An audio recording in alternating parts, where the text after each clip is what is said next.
नमस्कार दोस्तों, मैं राधा राजभर अपने YouTube चैनल पर आप सभी लोग का स्वागत करती हूँ।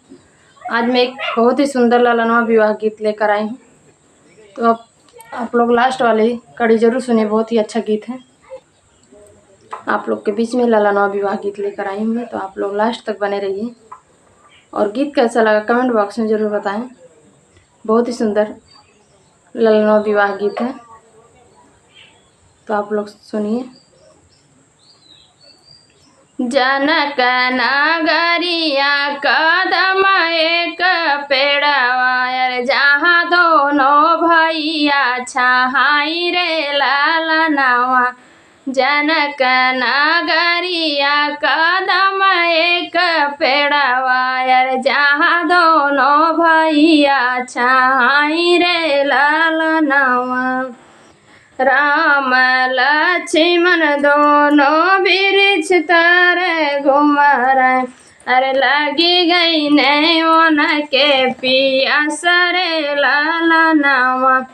राम लक्ष्मण दोनों वृक्ष तर घुमर, लगी गई नैन के पियास रे ललनवा।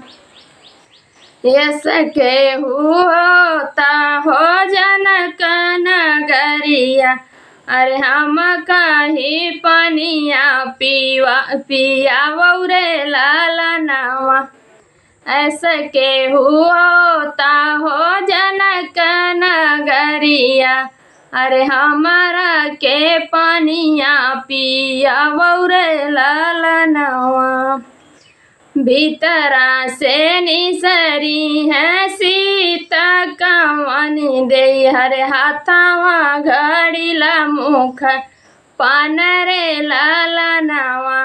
भीतरा से निसरी है सीता कवन दे, हाथावा घड़ीला मुख पान रे ललनवा।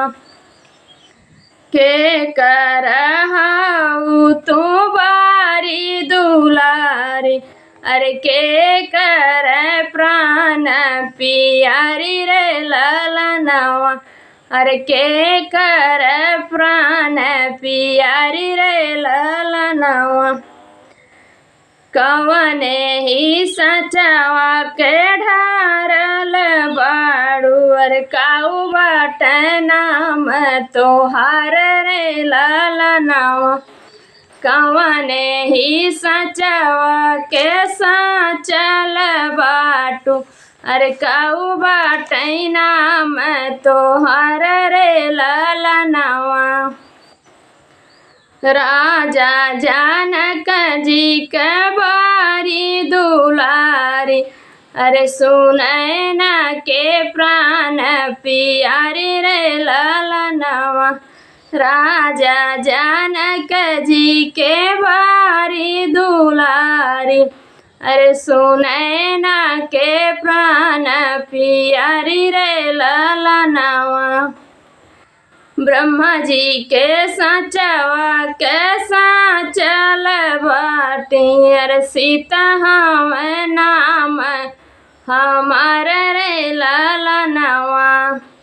ब्रह्मा जी के साचवा में ढारल बाड़ी, सीता हम नाम हमार रे ललनवा।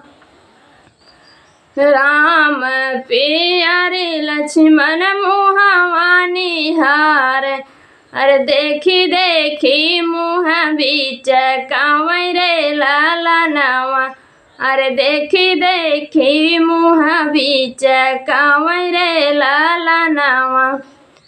पनिया तपिया भैया बतिया न बूझा, जातिया के किहना विचार रे ललनवा। पनिया तपिया भैया बतिया न बूझा, जातिया के किहा जिन विचार रे ललनवा।